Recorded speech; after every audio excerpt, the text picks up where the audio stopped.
अब उस विद्वान पंडित ने कैसे आपको, किस तरह से उसने ये अपना प्रवचन किया और व्यासपीठ पर बैठ के किया, उसने राधा की महिमा को नहीं समझा।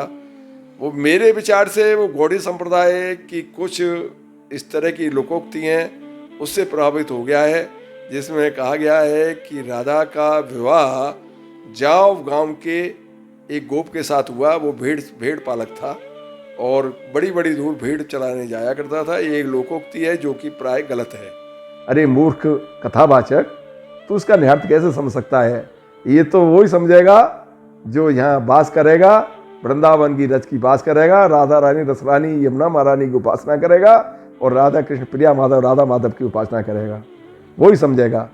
और एक बात और एक पद में सुनाना चाहता हूँ, ये भी भगवत रसिक का है, ये रासलीला से संबंधित है।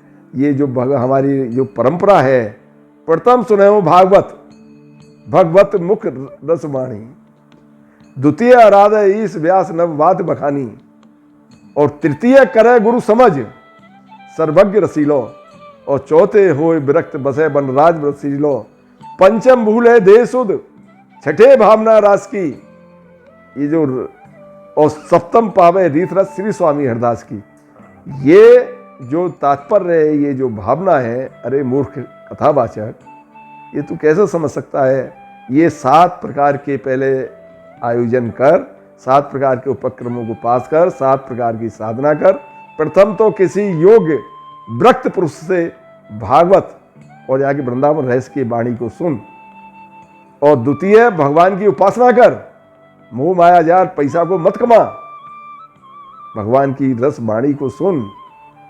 और तृतीय कोई गुरु समझकर, कोई जो सर्वज्ञ रसकाचार्य हो, जो रस के मूड को जानता हो, रस के गुण को जानता हो, ऐसे रसकाचार्य को अपना गुरु बना। और चौथे, उसको कपड़े त्याग कर, वस्त्र त्याग कर, मोह माया ममता त्याग कर, किसी कुंज में जाके बैठ के भगवान राधा माधव की उपासना कर। और 5वें, जब तू इतनी बात कर लेगा, उसके बाद में तुझे तेरी देह की सुध नहीं रहेगी, या तेरी देह की सुध नहीं रहेगी तो राधा माधव के नित्य लीला विहार में डूब जाएगा। तो जब तेरी रास की भावना उदय होगी, जब तू राधा माधव के केली रस को समझ सकेगा, जो स्वामी हरदास, हितवंत महाप्रभु और हरिराम व्यास ने गाया है। मूर्ख, जब तक तुझे भागवत कहने का अधिकार भी नहीं है। प्रदीप मिश्रा कहाँ का रहने वाला है मैं नहीं जानता, लेकिन मैं तुझे बतला देना चाहता हूं, तेने इतना बड़ा अपराध किया है, तेने इतना बड़ा अपराध किया है कि तू कुश्ती भी होगा तो भी तेरा उसकी मुक्ति नहीं होगी, इस पाप से प्रायश्चित नहीं होगा, तेरा कोड़ी होना पड़ेगा तुझको। और तेने किस यूथ की गोपी की बात की है ये भगवान ही जाने। पहले तू ये बतला दे कि वो राधा कौन सी राधा, कौन से यूथ की राधा थी? वो ब्रशवान की पुत्री तो राधा नहीं थी जिसकी तू वर्णन कर रहा है। हो सकता है रंगोज गोप की भी किसी कन्या ने इस तरह की कोई चर्चा किसी तरह कही आई हो, किसी ब्रह्मवेद पुराण में किसी विद्वान ने किसी तरह के इस तरह का उन्होंने लिख दिया हो।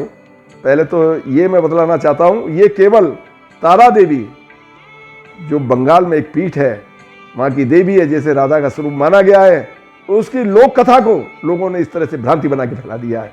राधा परम तत्व है, अलादमी शक्ति है, किशोरी है, मखेश्वरी, किरेश्वरी, स्वदेश्वरी, सुरेश्वरी, त्रिवेद भारतीश्वरी, प्रमाण शासनेश्वरी, रमेश्वरी, क्षमेश्वरी, प्रमोद कारणेश्वरी, ब्रजेश्वरी, ब्रजादेश्वरी, रात के नमस्ते।